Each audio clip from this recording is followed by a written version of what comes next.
What up, what up, what up? We back here with Glennis doing the Eagle Talk things. Listen, we are back here with all of our Eagles. What's up, Eagle Talk family? How y'all doing? What's that? That's them typing? I was touching the fam. Corey was touching. I thought he was saying y'all was typing. But listen, it's your girl, Rosemary. My name is Corey Lewis. Hello, guys. Welcome to Eagle Talk. Yes, and we are so excited to come to you with a brand new episode and a topic that we're currently living right now. Yes, we are. But before we do it, y'all, we always like to start with the check-in. But before the check-in, we actually have a favor to ask of all of you out there. We got two favors. We want to ask you guys to, is that 3? Like, share, and subscribe. Yep. But listen, we need you to give us a 5-star. If you're listening on any of the podcast platforms or if you're watching on YouTube, go to podcast platform, Spotify, wherever. And if you could go ahead and give us a 5-star review and literally just type a little sentence about Eagle Talk, that would help us out more than you know. We are working diligently, as you all can see, just to be consistent with this podcast effort. It's like our third child. We got 2 kids here. It's like our third child. It's like our third child right now. Yeah. Something that we're working on together. And we just want to continue to climb in the ratings. And your support means the absolute world to us. So that was our second part of the favor that we were going to ask. What's the next part? That was it. The review. Oh, okay. I thought you was... because at first you said 3. Okay, it's 2. Right. Got it. All right. So where we at? We're check in real quick. If y'all really want to know the truth, we all over the place. Over the place. We busy. She just executed a contract. I'm dealing with a crazy situation, tenant situation, but we're good. Life is good. Yeah, we are making it. Let's just say that. I posted on my Facebook yesterday this little, not even a meme, but this little thing that I saw that said, you know who's having a hard time right now? And then it said literally everyone. So be kind. I was just having a conversation with someone who we work with, and he was just sharing me like, hey, he's having one of the best months of his life in terms of finances, but there's just some other things going on that he's trying to navigate. Yep. And I know that feeling. You know, last year, you know, you think about success. I'm gonna just sit here for a second, but you think about success and we look at successful people, and sometimes you forget. Like, you remember the triumphant part. I'm thinking about like Michael Jordan when he won, I think it was the 3rd championship. And just on top of his game, like professionally, all these things that he worked hard for so long, but he was grieving because his dad, remember, he passed away unexpectedly right around that time. So I just say that to say, you know, there is, when you see people out here successful, like definitely I know that they are enjoying the fruits of that labor, but a lot of times that's when the enemy attacks in other areas. And sometimes it's not even the enemy attacking. Sometimes it's just growing pains. Yeah. You know, learning how to exist in this new space. So be kind to everybody, okay? Even the people that you think got it all, I promise that none of us have it all together. We're all working to figure it out. Yeah. True. Spoken like somebody that's going through some stuff. Like somebody's going through some things. Yeah. You know, look, Corey, no, I bust out crying in 83 seconds. So it is what it is. So what are we talking about today? Airbnbs, right? Yeah. Where do I start? Well, that's why did we decide to talk about, we're not just talking about Airbnbs, but we're going to break down an actual Airbnb that we just purchased, or a home that we purchased for the purpose of Airbnb, or short-term rentals. We're just saying Airbnb, but it's really short-term rentals. And let's talk about why we decided to talk about this. 2 reasons. First reason is we get people in the private Facebook group ask about Airbnbs and investments all the time. But because we had one before and we have one now, we're in a cash flow state of mind. So that's the reason. Yeah, and we're gonna give y'all like the good, the bad, the truth, the ugly around it, because I know that a lot of times you see different things and it looks like for instance, we had an Airbnb before this one that we have now, and we showed all the pictures of us like getting it and furnishing it and getting it going. We did not post when we had to close it down in 9 months, right? So we want to be able to just really give you the lessons that we learned from that experience, and why we decided, even though that one didn't turn out the way we thought, we're gonna go right back at it, but we're gonna use those lessons for a new one. So you want to break down the first Airbnb we had? Yeah, so the first one was in Phoenix, Arizona. It was in a luxury apartment building, 2 bedrooms, 2 full baths. Man, it was right by the arena. It was 8 minutes from the airport. It was a perfect location. Let me put it that way. Signed a lease. I think it was like $1,700-$1,800 a month. Yeah, it was like $1,600 a month. $1,600 a month. Really nice unit though. Right across, I think it was the 3rd floor. It was right across from the gym. Beautiful pool. Smart move at the time. Mm-hmm. Up and running, we were probably making $2,500, $3,000 a month, and then boom, COVID hit. Yeah. And when COVID hit, not in the beginning, probably about a month. Well, when COVID initially hit, so we chose that location. One, because we were like, okay, cool, this could be a place that we could go and hang out. Well, first of all, I want to back up. Corey met some other people in his industry, and he went down. He paid money to go down and get some knowledge and mastermind with these guys, and they told him about their Airbnbs and the fact that they were renting out apartments, and that we were like, wait, what? Yeah. Like you can rent rent out an apartment and do an Airbnb. So that was like the first kind of like ding ding ding. Yeah. So in doing that, we just thought like, hey, this will be a place where we can go and hang out, but also make some money, because we like Arizona and all that. So went down there, got the apartment, signed the lease, and it was one of those situations where you could do it, but you really didn't say you were doing it. Well, the original, we disclosed to the original girl. The original apartment management. She said it was fine. It was no problems at all. Then when we went down there to furnish it, she no longer was with the company. Exactly. And that's when things changed. So that was the first kind of like, ooh, is that, we had our friends who had several apartments in this place. In the building. I mean, literally on the side of the building, you saw like 50 lock boxes. So it was apparent what was happening. But let's just say that was kind of the first kind of hiccup, was when we went down there to furnish it, and we're all excited, and we had to kind of play it off then, like, okay, how are we gonna figure this out? But there was another, it was just one of those kind of homegirls that like, look, I can help y'all out. Yeah. Then COVID hit. And for the first, they were okay for about the first month. And then, well, when COVID hit, all of our bookings canceled. The bookings did That's cancel. What happened, because COVID hit in March. We were booked out because we're not too far from the National Baseball League training camps, and all of the bookings canceled. So they were cool because wasn't nobody coming. Yeah.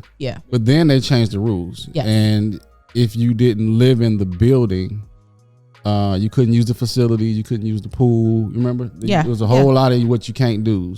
And it just tanked from that point. It tanked from there. And then what ended up happening, like I just remember, because I dealt with some of the more particulars, and Corey, like, so now we have this thing that was cash producing $2,000, $3,000 a month.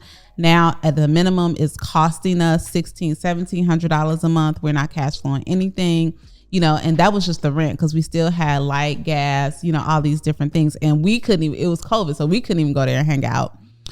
So then we decided, you know what, we are going to, because people were starting to move around a little bit, we are going to drop the nightly rent or the nightly rate for a little bit. Do you remember this? Yeah. So that we could just generate some traction. And they trashed it. Yeah. Well, that's a big lesson. So your price point, no different than a regular tenant, will sometimes determine the quality of person that you get in there. And they had a party in there, and it was a mess. We had to get the furniture clean and all kind of stuff. So a few lessons that I would say from that one is that, and then we're kind of giving y'all the Cliff Notes version, but because we did not own the asset, we did not own the property, we were subject to the property's rules. That is, not to cut you off, the biggest lesson. Yeah. that we learned from that situation to the new situation. Yeah. So what looked like an easy entry point ended up being a detriment. And like as soon as that lease was over, we ended up just exiting the lease because, like I said, it just was not, we didn't have ownership. So even as things started to pick up, it just didn't work out. And then just for us personally, we're in Texas. The Airbnb is in Phoenix. And we had a great person. I mean, she's still great, who helped us clean up and do stuff like that. Yeah. But if there was like, you know, if somebody jammed the key box, or, you know, you needed somebody more than a cleaner, but like a host on deck just to help solve some problems. And a lot of the problems were presented because you were in this building, right? So if they didn't know how to use the key fob or do something like that, you know, we're all the way in Dallas, so it was hard to be a good host, let alone a super host. Yeah. So for that reason, we decided when we did it again, we would do it local. All right. So that was the horror story. Well, that was our lesson for the Airbnb. So again, the lesson was we needed to own something. So I got an opportunity from a realtor I know. Friend's mom lived in a house in Dallas for 17 years, and she just kind of just gave me a layup. Didn't really want to be bothered with the deal or be involved in the deal. And if you know me, I'm on the investment side, and I never buy retail. Anything that I buy, I try to buy at a deep discount. So hold on, I want to pause because everyone does not know what that means when you say I don't buy retail. Okay. Because there are some things on the market that can be discounted. So what do you mean when you say I don't buy retail? That means that I try to buy, I guess you would say as low as in value as I can. Yeah. So like off-market property. Yeah. So he's looking for an off-market property. And I just want to preface this too, because I just recently had a situation like this. Like, even though I'm in many situations, not all, but in many situations, it is ideal and most sellers will get the most of the market share by listing a property, right? Mm-hmm. However, some people have distress situations.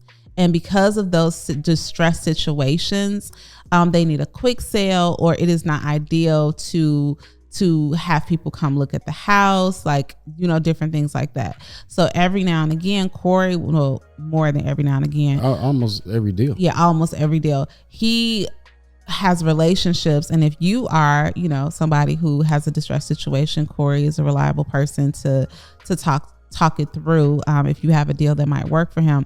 Well, I mean, we don't try to screw the people, but the numbers got to make sense. Yeah. And this was a situation where, you know, mom was in the house. She had some health things, so she didn't want all these people coming through her house.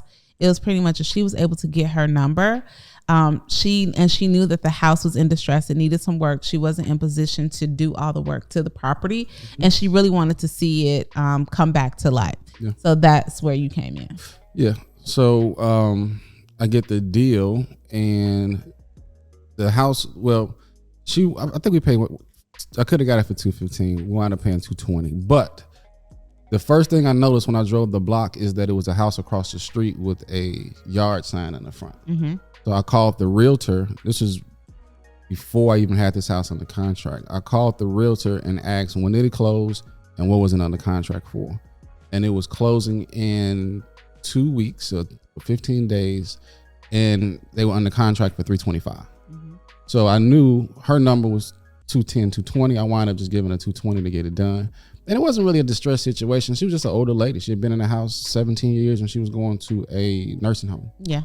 But she had kept up with the house pretty good. New roof, the HVAC was good. She was just ready to sell it. She was ready to move on. She take her money and she wasn't trying to prep for market. Yeah. And I want to preface too, we did not represent her as realtors. No, there was no realtor involved. Yeah. But I didn't represent it. I was just your wife. Yeah. So solid house though. 3-2 brick. If you see my Instagram, I've put it on there before. What did we do? I put about 20 in it. The house was like an orange brick color, and I painted it gray, like a real nice gray, white trim, new garage door. So just, you know, sparked up the curb appeal and put about 20 into the house, and we got it ready for Airbnb. So probably dropped another, I think 10. Yeah. With appliances. Yeah. So originally we thought, you know what, we would just make it a regular rental, right? Because that is part of our current goals is to think about retirement, residual income, and we're on a track to build that up, right? Yeah. But then when we looked at the location and we looked at, just the profitability, I will say a little bit and I want to say this, and this is why I wanted to not just go into this one, because I wanted y'all to know that we quote unquote failed at having an Airbnb before. Yeah. But just because something didn't work out, you never really fail, you learn. So all of what we learned in that Airbnb, even down to our girl Tasha, who helped us with the Airbnb in Arizona, that was her first springboard to understanding the platform. She grew her knowledge and expertise even since the Arizona incident and has her own Airbnb. So now we were able to call on her. So even though the first attempt wasn't successful, that didn't negate the fact that, this could work though, and it still makes sense for us. Yeah, but that I'm not gonna say I'm glad it didn't work out. I'm glad we had the experience. Yes, because because going into this experience, we were completely, we're more prepared. We're more prepared. Yeah, for sure. So but let me say this though. And right, the Airbnb market, or VRBO, because we own both, market in that area is very, very good. Probably tracking $150 to sometimes $200 a night on the weekend. But this was the pivot: interest rates. Mm-hmm. When rates started to rise, I quickly figured out that as a rental compared to an Airbnb, there would have been a drastic difference in income. Yeah. So you want to talk about that? Yeah. So again, our initial point was, hey, we're going to buy and hold and we're going to rent it out. But then because interest rates have gone up, interest rates don't necessarily scare us, but you want to be smart, because at the end of the day, we want a cash flow, but we're also really interested in the equity position. And then let me tell you this, something that I watched. Man, I saw a good video last night. Did you know that in 1980, interest rates were 18%? Yeah, they were really high. Well, I knew they were high, but I'm thinking 10, 12%. Did you know that our first house, the interest rate was 8%? No, I don't remember that. Our first house that we bought, I remember when back in 2008, 2005 through, those rates were 8 and 9%. So, and did you also know that renting is 100% interest? Let's also say that. I tell people that all the time. So, but we also wanted to look at, that's the thing, when you have the asset, you get to decide how you're going to use the asset, right? Yeah. So right now, and then this is what I love about the fact that we own it, because right now in this season, we have the asset and we're going to use it as a short-term rental. We can also work with corporate leasing agencies because of where it's located. So we can allow corporate leasing there. And then if we ever, we own it. So if we ever decide, okay, we want to now flip it and make it a traditional rental, once we refinance and rates go down or whatever like that, we have the options to do those things. So, well, I want to say this too. If you ever thinking about purchasing an Airbnb, make sure, again, we're talking about deep discounts. I don't want to forget the fact that we have $95,000 in equity. Yes. So if for whatever reason, no, for real, because for whatever reason, if we need to liquidate, exactly, and let's just be honest, sometimes you do need to liquidate. You have the asset, so and I love that, because we went into the Airbnb in Arizona. And we took a L. We were in the red, because by the time the unit had been vacant for so long, and the furniture, it just didn't pan out, pandemic wise, and just in general. Even if the pandemic didn't exist, I do think that we would have encountered more challenges with the apartment complex. Yeah, no doubt about it. But going back to this one's fully furnished. Wash and dryer is there. It's just a really nice unit. Everybody that's either walked it with me or has seen photos have just talked about how really nice it is. And one thing we didn't mention is it's somewhere that we can go. Yeah. We can block it out a day or two. Yeah. Yeah. If we want to in Dallas hanging out. So if y'all in Dallas and hanging out and want to come in, we'll link the Airbnb link to the show notes so that y'all will get it. But this is what I want to talk about. So y'all, we put it online like even before. So sometimes y'all know we said do it scared. We stay doing it scared, right? Pretty much. So a whole lot. So before, like, it was not even furnished, and like we still had contractors coming in. But Tasha just started taking pictures. Like, really, she was taking pictures almost like a mood board to give us an idea of what the furnishings would look like. But we like, hey, slap that on Airbnb. Let's just open up the book starting July 1st and see what happens. And guess what? Boom. We got bookings. Yeah. And first booking was 8 days, almost $1,300. Okay, but we were nowhere near ready. No. Okay, so this is what I was talking about, because again, it all looked fun and dandy until you run it up against problems. So we get it going, we get it booking, and Corey, what can you even remember the week? Like, let's just say we are T-minus 5 days before the tenant comes, and the cleaning lady's like, "Hey, the hot water don't work." Oh yeah. So how did that happen? We use a utility concierge yes, company. Utility Butler. Yeah, shout out to them. Yeah, Eddie, to do the lights and everything. So we got too many houses, so we can't do them all for all of these houses. And for some kind of way, we missed getting the gas on. Yeah, Eddie told us. He told us about us. I mean, he told Corey. Yeah. So needless to say, the day before our first booking. No, not the day before. It was like 5 days before. No, I'm saying when I had to go over there and. Oh yeah. So let me back it up. So 5 days before the first booking, we feel like we jamming on the one. That's probably when we found out. We got the cleaning lady in there, and she like, this hot water not working. Yeah. And really, she was there to do her walkthrough before she cleaned in a couple days. And she was like, the hot water not working. Like, what? So we trying to figure out what's wrong with the hot water, and somebody has stole the gas line.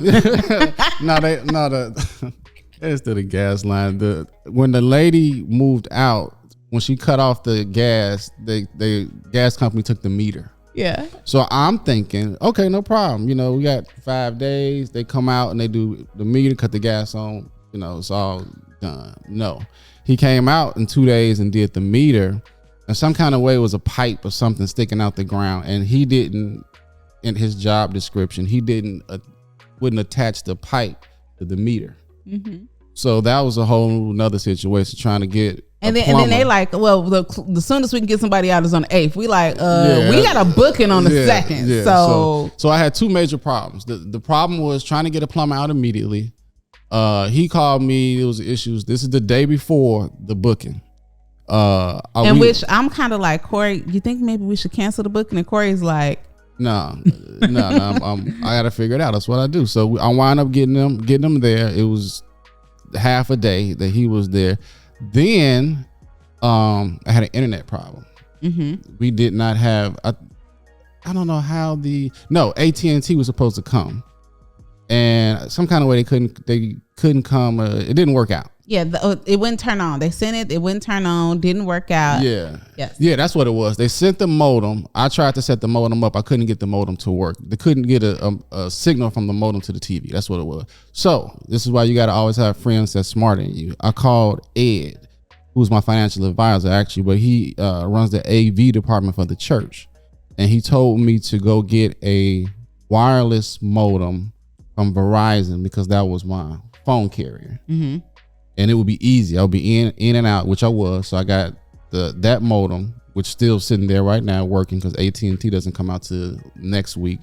And I hooked up both of the TVs and I solved two problems in like 8 hours. Yeah. And then here's the last one, Vivid. Like we wanted to put a punch button on the door. We were out of town. So we sent our son to the house. He's 22 years old to go ahead and meet the Vivid man. So the Vivid man come and say, "Are you Corey Lewis?" And my son says, "No, I'm his son." The Vivid man say, "Bye, I gotta come back." So I'm in San Antonio dealing with this problem, and here's my issue with that. It don't matter. They're there. Well, I'm just saying they're there. He got installed 3 cameras and the key lock, the keypad for the door, and he was there. My son was there. He was over 18. And I'm telling that guy, I'm like, dude, but we got the same name, so it don't even matter. Like but he like, nah, he is pride. He pride. And then we were like, well, then just put in your son's name. We just put in our son's name, right? He got great credit, whatever.